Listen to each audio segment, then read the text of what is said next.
Hello, welcome to your teacher classes. और आज हम लोग बच्चों प्रश्नावली 15.2 शुरू करेंगे। तो चलिए इसका पहला प्रश्न देखते हैं हम लोग। एक समांतर चतुर्भुज का आधार 16 सेंटीमीटर और संगत ऊंचाई 10 सेंटीमीटर है, तो समांतर चतुर्भुज का क्षेत्रफल ज्ञात कीजिए। तो चलिए थोड़ा सा हम लोग इसका बेसिक देख लेते हैं त्रिभुज और समांतर चतुर्भुज के बारे में। तो हमें पता है त्रिभुज में 3 भुजाएं होती हैं, ठीक है, और ये बंद आकृति होती है जिसमें तीनों कोणों का माप जो है वो 180 डिग्री होता है, ठीक है। तो चलिए यहाँ पे देखिए समांतर चतुर्भुज, हमें समांतर चतुर्भुज का क्षेत्रफल और त्रिभुज के क्षेत्रफल पे ही हमारी पे प्रश्नावली 15.2 आधारित है।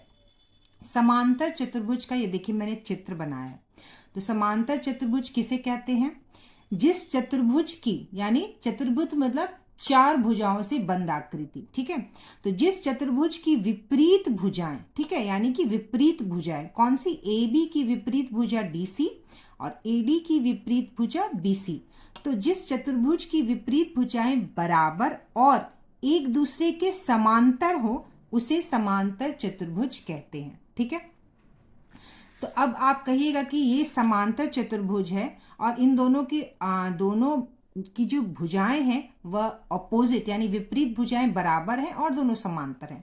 तो आयत और वर्ग में भी तो यही गुण होते हैं, ठीक है। आयत में भी दोनों विपरीत भुजाएं बराबर हैं। यहाँ पर देखिए दोनों विपरीत भुजाएं बराबर हैं। तो क्या विपरीत भुजाएं बराबर है और समांतर है, तो क्या इसे हम समांतर चतुर्भुज कह सकते हैं? तो हाँ, बिल्कुल, आयत को भी हम समांतर चतुर्भुज कह सकते हैं। यानी कि जब समांतर चतुर्भुज में चारों कोण जब 90 डिग्री के हो जाते हैं तो वह आयत होता है, ठीक है। तो हम आयत को भी समांतर चतुर्भुज कह सकते हैं। ठीक उसी प्रकार से वर्ग में चारों भुजाएं बराबर हैं लेकिन विपरीत भुजाएं भी एक दूसरे के बराबर हैं और समांतर भी हैं। तो वर्ग भी एक प्रकार का समांतर चतुर्भुज ही है, ठीक है। तो हम आयत और वर्ग दोनों को समांतर चतुर्भुज कह सकते हैं। क्यों? क्योंकि दोनों में ही हमें समांतर चतुर्भुज के जो गुण होते हैं वह पाए जाते हैं, इसलिए वर्ग और आयत भी एक प्रकार का समांतर चतुर्भुज ही है। तो देखिए बच्चों, चलिए हम लोग इसका प्रश्नावली हल करते हैं। तो सबसे पहले त्रिभुज का जो क्षेत्रफल होता है वह क्या होता है? 1/2 गुना आधार गुना ऊंचाई, ठीक है। और समांतर चतुर्भुज का जो क्षेत्रफल होता है उसका सूत्र होता है आधार गुना ऊंचाई। अब यहाँ पर देखिए, ये मैंने जो बनाया था यहाँ पे समांतर चतुर्भुज, ठीक है। तो समांतर चतुर्भुज में ये जो D और C है हमारा आधार है और यहाँ से जो है एक इसका जो है ऊंचाई है, ठीक है, ये इसकी ऊंचाई है, ठीक है। ये जो B और यहाँ पे अगर मैं यहाँ पे लिख दूं E, ठीक है, तो B और E जो है इसकी ऊंचाई है और इसकी ऊंचाई हम यहाँ से भी ले सकते हैं। देखिए यहाँ से हम एक क्या करेंगे, एक लंब जो है हम आधार पर डालेंगे, ठीक है। एक लंब जो है हम आधार पर डालेंगे, ठीक है। तो A और F जो है ये समांतर चतुर्भुज की ऊंचाई है। यहाँ हम इधर से B और E भी इसकी समांतर चतुर्भुज की हम ऊंचाई ले सकते हैं, ठीक है। तो चलिए आगे हल करते हैं। पहला प्रश्न है बच्चों, एक समांतर चतुर्भुज का आधार 16 सेंटीमीटर और संगत ऊंचाई 10 सेंटीमीटर है, तो समांतर चतुर्भुज का क्षेत्रफल ज्ञात कीजिए। तो समांतर चतुर्भुज का क्षेत्रफल का सूत्र होता है आधार गुना ऊंचाई। तो हमारा आधार कितना है बच्चों? 16 सेंटीमीटर। तो हम यहाँ लिख देंगे 16 सेंटीमीटर गुना हमारा ऊंचाई कितना दिया है? 10 सेंटीमीटर। तो हम यहाँ लिख देंगे 10 सेंटीमीटर, ठीक है। 16 में 10 से गुना किए तो 160 और सेंटीमीटर इंटू सेंटीमीटर हो गया हमारा बच्चों सेंटीमीटर स्क्वायर। हमेशा इस बात को ध्यान रखिएगा, जो क्षेत्रफल होता है वो हमेशा स्क्वायर में ही निकलता है, स्क्वायर मीटर या स्क्वायर सेंटीमीटर। तो चलिए बच्चों हम लोग दूसरा प्रश्न हल करते हैं।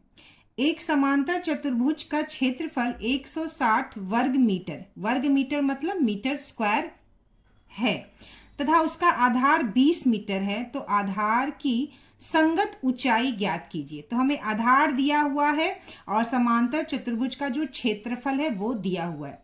तो समांतर चतुर्भुज का क्षेत्रफल कितना दिया? 160 वर्ग मीटर यानी मीटर स्क्वायर। तो हम यहाँ लिख देंगे 160 मीटर स्क्वायर। ये हमारा दिया हुआ है प्रश्न में। बराबर की जगह हम बराबर लिख देंगे और हमारा आधार कितना दिया हुआ है 20 मीटर, तो ये आधार की जगह पे हम लिख देंगे 20 मीटर गुना हमें क्या ज्ञात करना है बच्चों, हमें ज्ञात करना है ऊंचाई। ठीक है, तो ऊंचाई कैसे निकल जाएगा, ऊंचाई के लिए हम क्या करेंगे, ऊंचाई बराबर क्या करेंगे 160 मीटर स्क्वायर बटे 20 मीटर। ठीक है, तो 160 मीटर स्क्वायर और ये बटा में आ जाएगा हमारा 20 मीटर। ठीक है, देखिए कैसे हम ऊंचाई का सूत्र निकालते सबको पता होगा। ठीक है, 160 मीटर स्क्वायर बराबर नीचे का नीचे से गुना होता है। ऊंचाई के नीचे अगर 1 हो तो ऊंचाई में 20 मीटर का गुना और 1 में 160 मीटर का गुना, इस तरह से हम ऊंचाई का सूत्र निकालेंगे। तो क्या करेंगे बच्चों, मीटर स्क्वायर का जो स्क्वायर है ये मीटर से कट जाएगा हमारा। ठीक है, शून्य से ये शून्य कट जाएगा, 2 से ये कट जाएगा कितने बार में, 8 बार में, तो 8 मीटर हमारा बच जाएगा। तो हमारा ऊंचाई कितना हो जाएगा बच्चों, हमारा ऊंचाई आ गया ये 8 मीटर। ठीक है, तो चलिए बच्चों हम लोग तीसरा प्रश्न हल करते हैं। तीसरा प्रश्न है रिक्त स्थानों को भरिए। ठीक है, समांतर चतुर्भुज का ही हमको यहाँ पर जो भी भरना है वह भरना है। तो आधार, ऊंचाई और क्षेत्रफल का कॉलम बना हुआ है। अब हमें इसे जो जो कॉलम यहाँ खाली उसे में भरना है। पहला है आधार 200 मीटर। ठीक है, सॉरी, आधार जो है वह 200 मीटर, ऊंचाई जो है 150 मीटर, तो क्षेत्रफल हमें ज्ञात करना है। ठीक है, तो आधार और ऊंचाई दिया हुआ है, तो समांतर चतुर्भुज का क्षेत्रफल निकालने के लिए क्या करेंगे हम, ठीक है, आधार में ऊंचाई से गुना कर देंगे। 200 मीटर में 150 मीटर, तो पहला वाला हम करते हैं, क्या करेंगे बच्चों, 200 मीटर में हम 150 मीटर से गुना कर देंगे। तो हमारा उत्तर कितना आ जाएगा बच्चों, ये आ जाएगा, जब गुना करेंगे 30,000, मीटर में मीटर का गुना करेंगे तो आगे हमारा मीटर स्क्वायर, 30,000 मीटर स्क्वायर। तो हम यहाँ पे भर देंगे इसको 30,000 मीटर स्क्वायर। ठीक है, पहला हो गया। दूसरा है 80 सेंटीमीटर आधार है, ऊंचाई 70 सेंटीमीटर है। तो हम दूसरा में भी क्या करेंगे, आधार में ऊंचाई का गुना कर देंगे तो हमारा क्या निकल जाएगा, समांतर चतुर्भुज का क्षेत्रफल। तो हमें क्या करना है बच्चों, 80 मीटर में 70 मीटर से गुना कर देंगे। ठीक है, तो 8 सत्ते कितना हो जाएगा हमारा 56 और 2 शून्य, और ये metre into metre, metre square. ठीक है, तो 5600 मीटर स्क्वायर हमारा दूसरा उत्तर आ गया। तो हम यहाँ लिख देंगे 5600 मीटर स्क्वायर।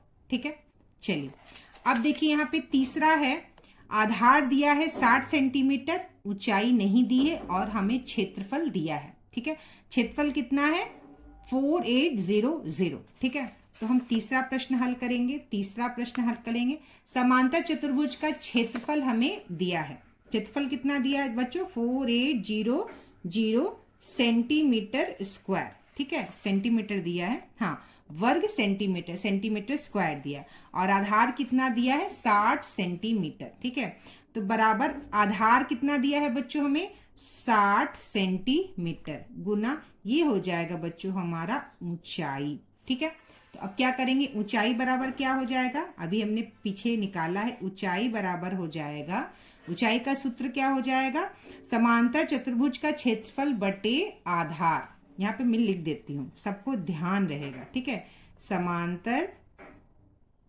चतुर्भुज का क्षेत्रफल बटे आधार, ये हो जाएगा हमारा क्या बच्चों, इसका सूत्र, ऊंचाई का सूत्र हो जाएगा। तो समांतर चतुर्भुज का क्षेत्रफल क्या दिया है 4800 सेंटीमीटर स्क्वायर बटे 60 सेंटीमीटर। तो सेंटीमीटर स्क्वायर से ये नीचे का सेंटीमीटर कट गया, एक शून्य से यह एक शून्य कट गया। ठीक है, और ये कितने बार में गया हमारा, ये कट गया 80 बार में। तो हमारा ऊंचाई कितना निकल गया बच्चों 80 सेंटीमीटर। ऊंचाई हमारा कितना निकल गया 80 सेंटीमीटर। तो हम यहाँ लिख देंगे 80 सेंटीमीटर। ठीक है, ठीक उसी तरह से यहाँ पे आधार निकालना है, हमें ऊंचाई दिया है और क्षेत्रफल दिया है। ठीक है, हमें ऊंचाई और क्षेत्रफल दी गई है। तो चौथा क्या करेंगे बच्चों, चौथा प्रश्न।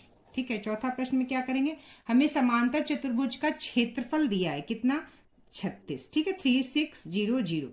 ठीक है, 3600 कितना है, ये मीटर है कि सेंटीमीटर के, हम देख लेते हैं, सेंटीमीटर ही दिया हुआ है। ठीक है, तो ये हो गया सेंटीमीटर स्क्वायर बराबर, हमें आधार ज्ञात करना है। ठीक है, हमें क्या ज्ञात करना है बच्चों, आधार ज्ञात करना है, और ऊंचाई हमारा 90 सेंटीमीटर दिया हुआ है। ठीक है, तो आधार का सूत्र क्या हो जाएगा बच्चों, आधार का सूत्र हो जाएगा हमारा 3600 सेंटीमीटर स्क्वायर बटे 90 सेंटीमीटर। तो ये और ये कट गया हमारा, शून्य से शून्य कट गया हमारा, और ये कितने बार में कट गया बच्चों, 9 से 40 बार में। तो आधार आ गया हमारा 40 सेंटीमीटर। ठीक है, तो आधार कितना आ गया बच्चों हमारा, 40 सेंटीमीटर। तो ये हो गया हमारा तीसरा प्रश्न।